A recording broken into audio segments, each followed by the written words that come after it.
Good morning बच्चों।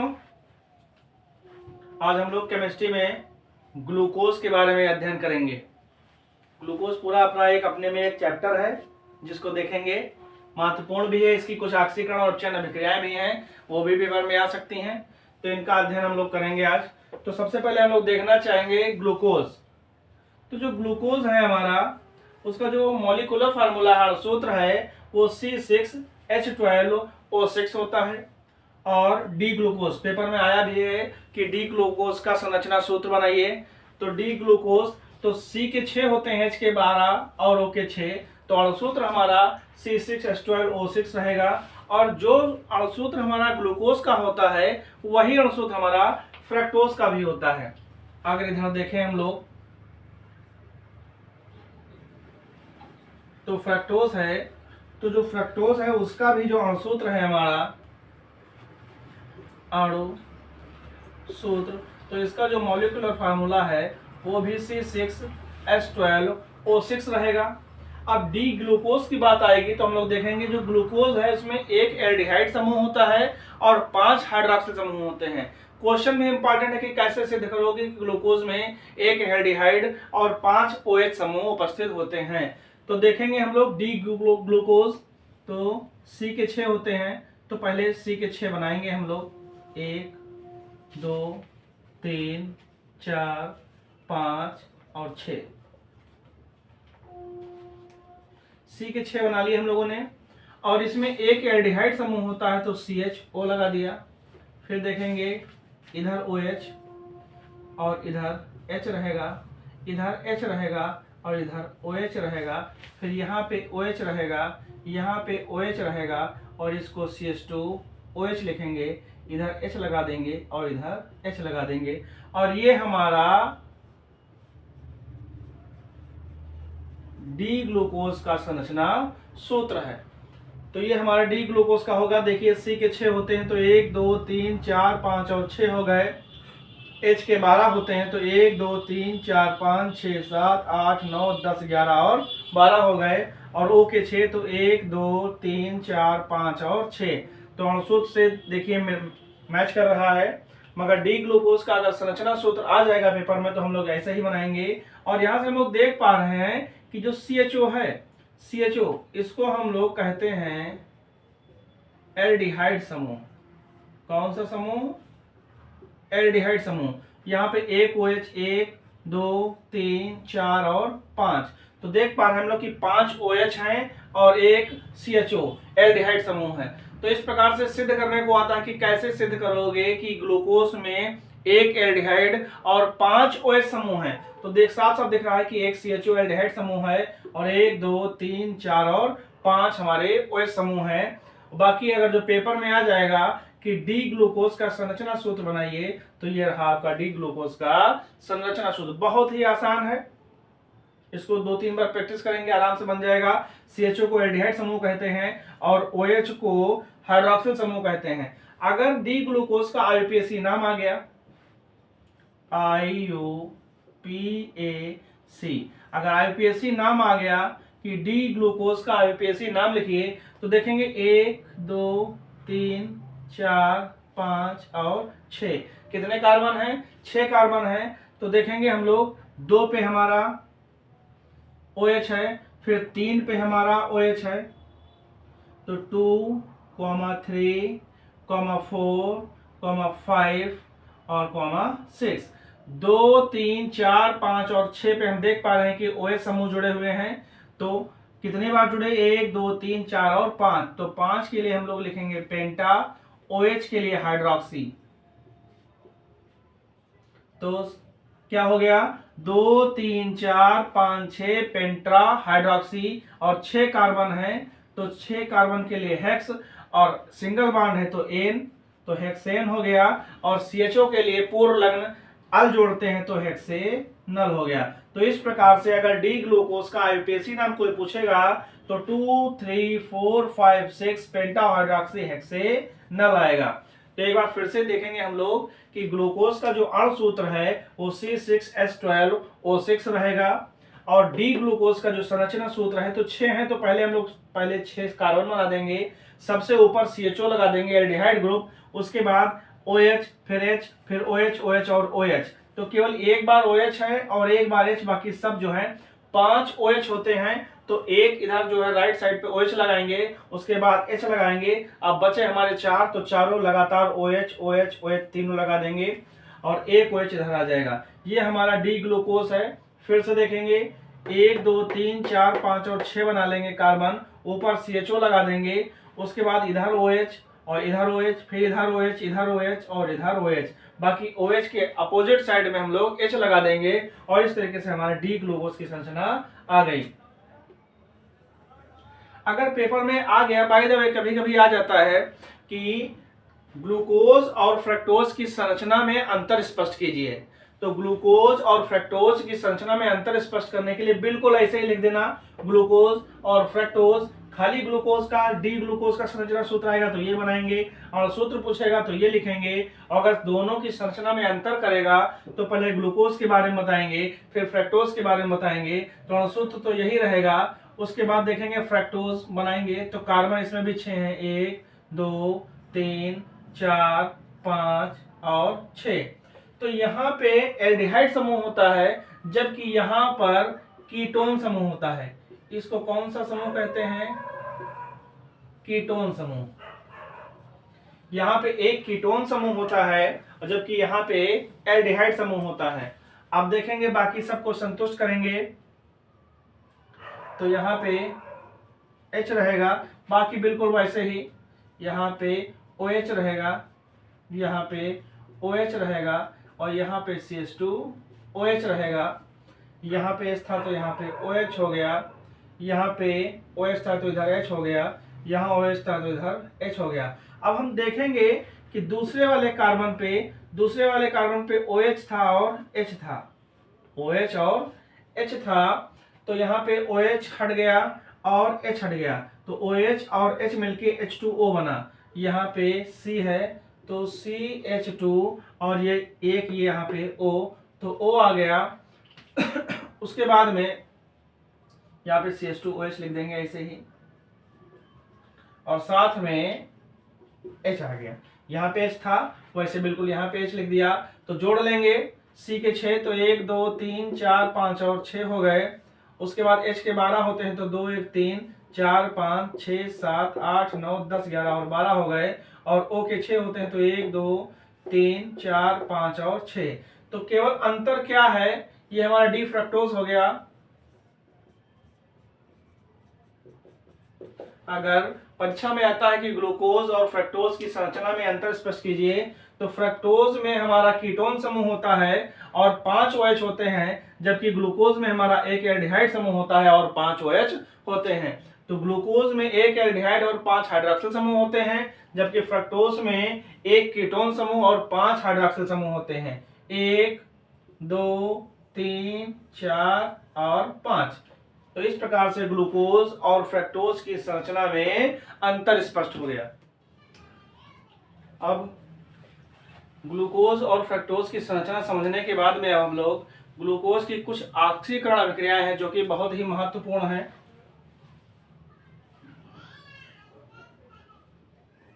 Glucose की जो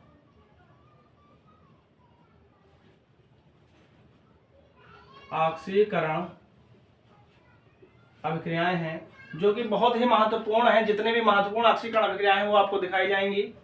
तो पहली है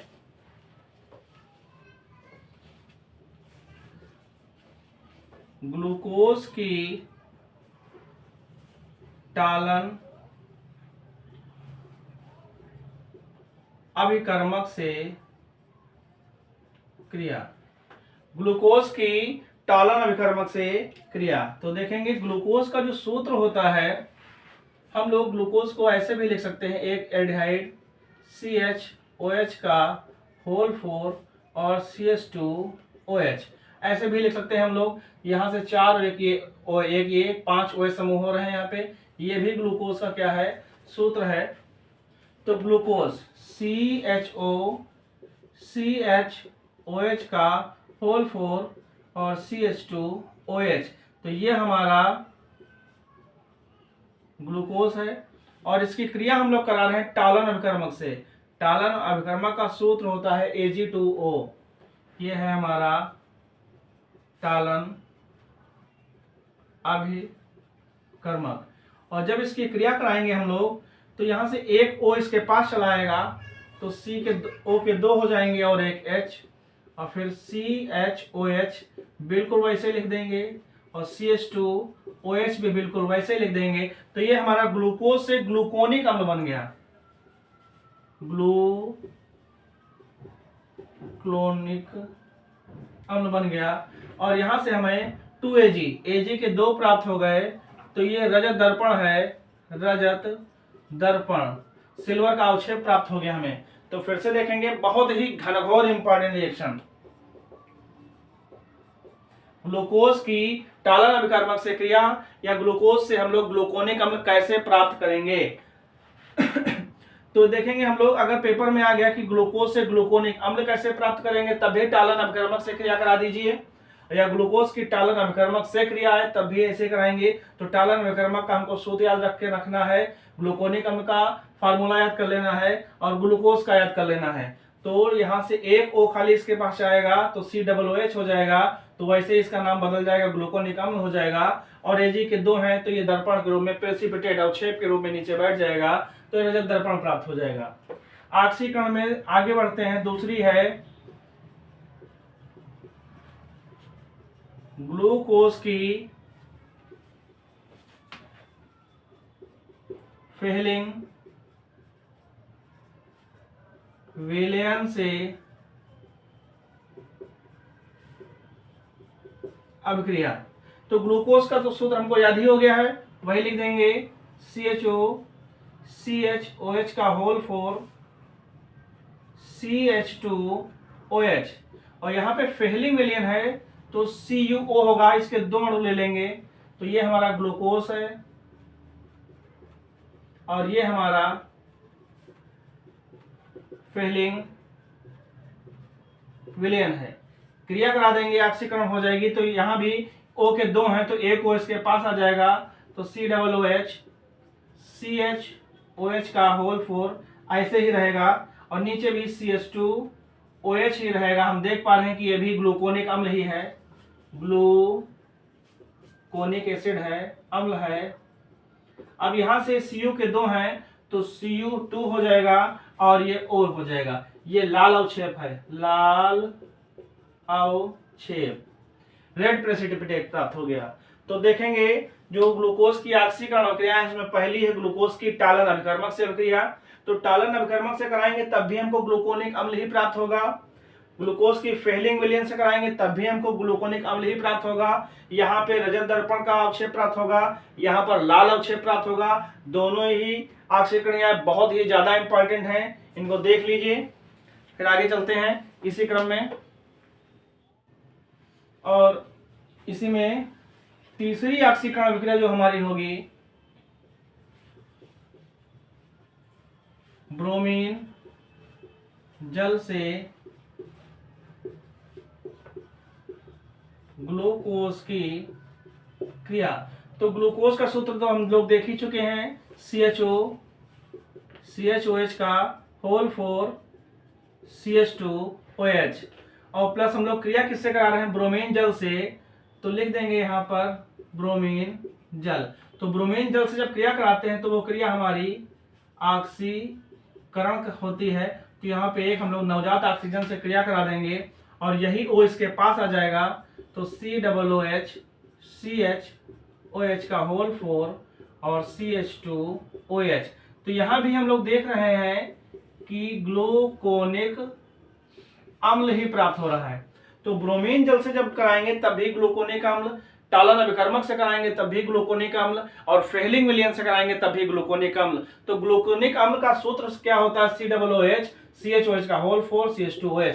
याद करना बहुत ही जरूरी। टालन अभिकर्मक से कराएंगे तो रजत दर्पण प्राप्त होगा, फेहलिंग विलयन से कराएंगे तो Cu2O का लाल अवक्षेप प्राप्त होगा, ब्रोमीन से कराएंगे तो हमें ग्लूकोनिक अम्ल प्राप्त होगा, एक ऑक्सीजन ले लेंगे।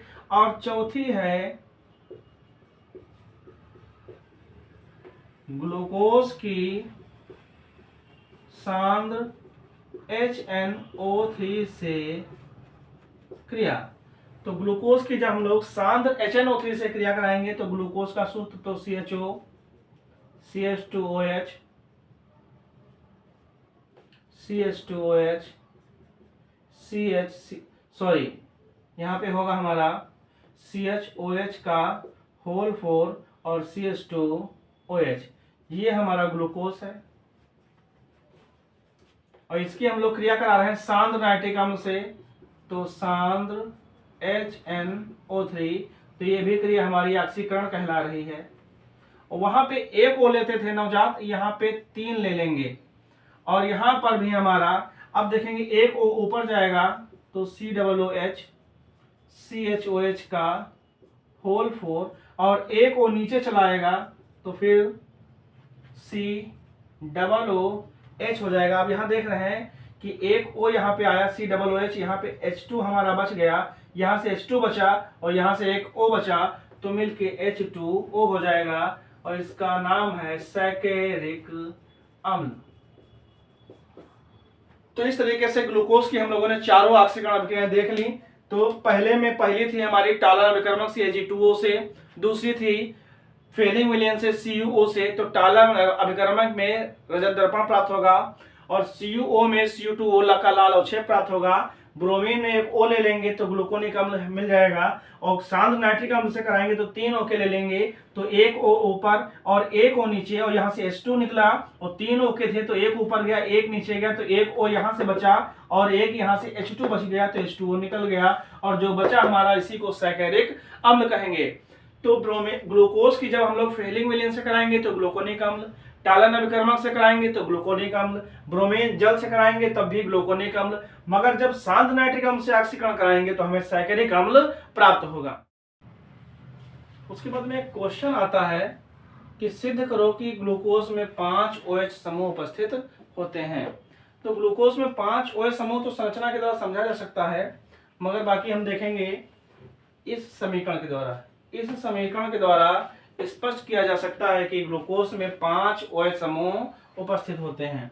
तो ग्लूकोज की क्रिया हम लोग एसिटिल क्लोराइड से करा देंगे। जब ग्लूकोज की क्रिया एसिटिल क्लोराइड से कराएंगे उसके अणु ले लेंगे 5। तो जब ग्लूकोज की एसिटिल क्लोराइड के 5 अणुओं के साथ क्रिया कराएंगे हम लोग तो ग्लूकोज पेंटाएसीटेट प्राप्त हो रहा है।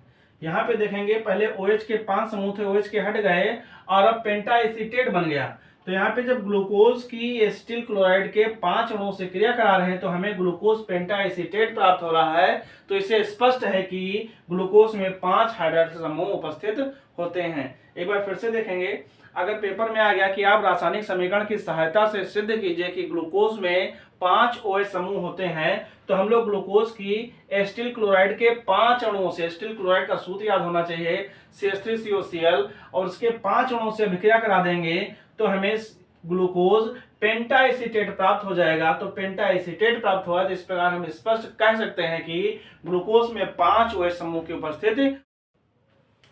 अब ग्लूकोज की चक्रीय संरचना, तो अगर परीक्षा में आता है कि ग्लूकोज की चक्रीय संरचना बनाइए, तो ग्लूकोज की चक्रीय संरचना बनाने के लिए पहले हम लोगों को ग्लूकोज डी ग्लूकोज का संरचना बनाना पड़ेगा। तो डी ग्लूकोज की संरचना के लिए 6 कार्बन होते हैं, 1 2 3 4 5 और 6। अब 6 कार्बन के साथ हम लोग देखेंगे यहाँ पे CHO होता है, उसके बाद यहाँ पे इधर OH और इधर H, फिर इधर H और इधर OH, फिर इधर OH OH और यहाँ पे CH2OH होता है, यहाँ पे H होता है और यहाँ पे H होता है। तो ये हमारा डी ग्लूकोज है।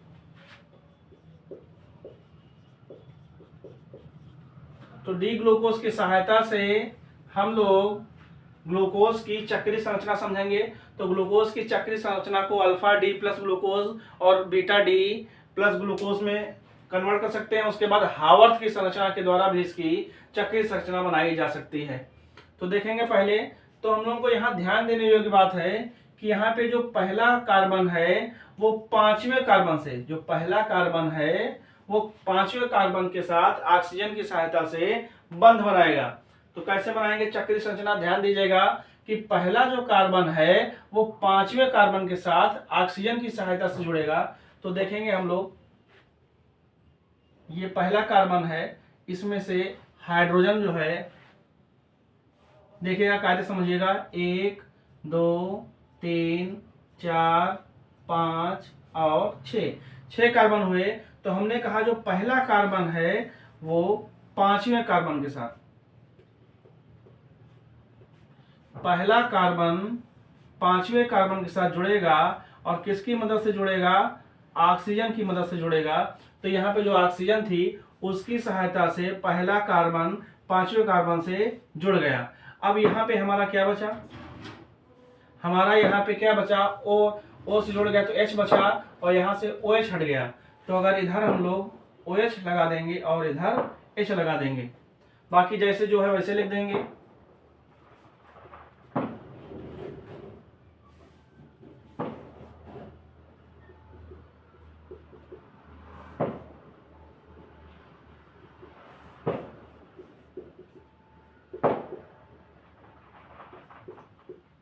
HOH जोड़ दिया। तो यहाँ पे जब दाएं साइड में, इधर दाएं साइड में OH होगा तो इसको हम लोग अल्फा डी प्लस ग्लूकोज कहेंगे। तो एक ही चक्रीय संरचना आ गई।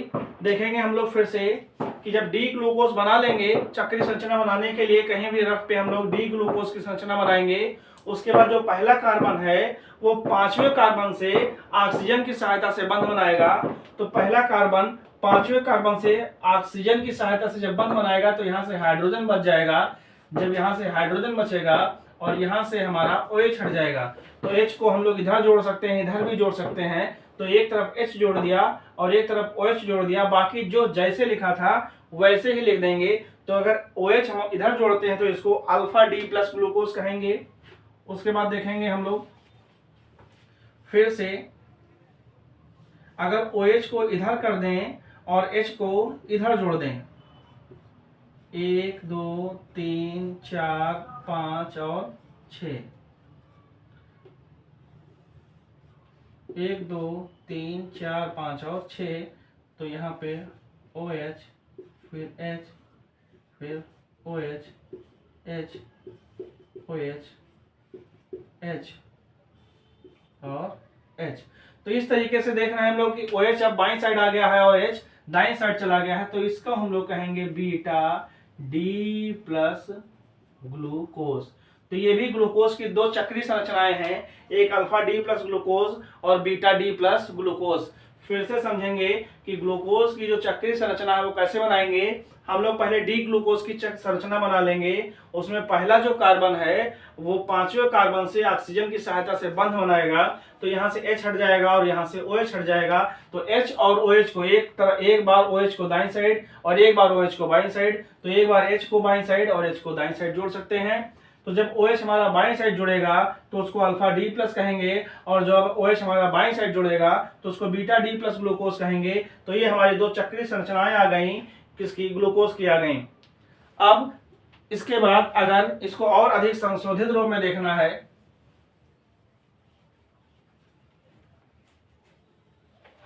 तो पेपर में आए तो ये भी बना देंगे।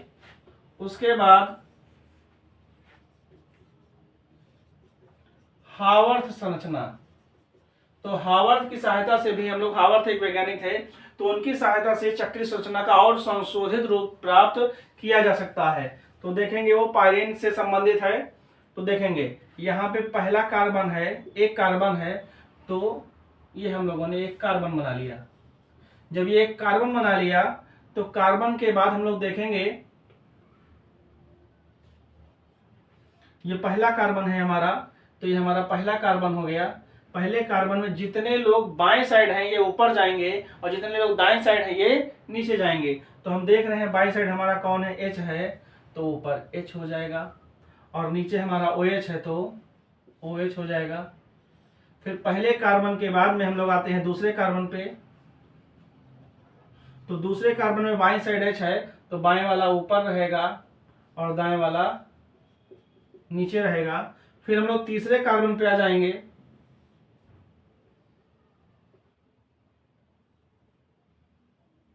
तीसरे कार्बन पे आ गए हम लोग, और तीसरे कार्बन पे ऊपर की ओर OH रहेगा क्योंकि बाएं है, और ये H दाएं है तो इसलिए ये नीचे रहेगा। उसके बाद में हम लोग चौथे कार्बन पे आ जाएंगे। चौथे कार्बन में H हमारा बाएं है तो ऊपर रहेगा, और OH हमारा दाएं है तो नीचे रहेगा। फिर हम लोग पांचवें कार्बन पे आ जाएंगे। तो पांचवें कार्बन में हम लोग देखेंगे ये जो CH2OH है इसको ऊपर की ओर लिख देंगे CH2OH, और इसकी वैलेंसी संतुष्ट करने के लिए यहाँ लिख देंगे H। उसके बाद में ये हमारा जुड़ा किससे है, ये हमारा ऑक्सीजन से जुड़ा है, तो इसको ऑक्सीजन की सहायता से जोड़ देंगे। अब हम लोग देख रहे थे ये OH इसमें दाईं साइड था तो अल्फा D प्लस था, तो इसका नाम भी अल्फा D प्लस ग्लूकोपाइरेनोज, इस संरचना का नाम हो गया अल्फा D प्लस ग्लूकोपाइरेनोज। उसके बाद आ जाएंगे, इसको देखेंगे हम लोग। तो पहला कार्बन है तो पहला कार्बन बना लिया। अब इसमें बाएं साइड OH है तो बाएं वाले ऊपर लिखे जाते हैं, तो ऊपर की ओर OH लिख दिया और नीचे वाले के साथ H लिख दिया। दूसरे कार्बन पे आ गए तो बाएं साइड H है तो ऊपर H रहेगा और नीचे OH रहेगा। तीसरे कार्बन पे आ गए तो बाएं साइड OH है और दाएं साइड H है। फिर चौथे कार्बन पे आ गए तो बाएं साइड H है और दाएं साइड OH है। फिर पांचवें कार्बन पे आ गए हम लोग, तो इसमें जो CH2OH है हमारा, जो CH2OH है हमारा, ये ऊपर लिख दिया जाएगा और इसको संतुष्ट करने के लिए नीचे H लिख देंगे।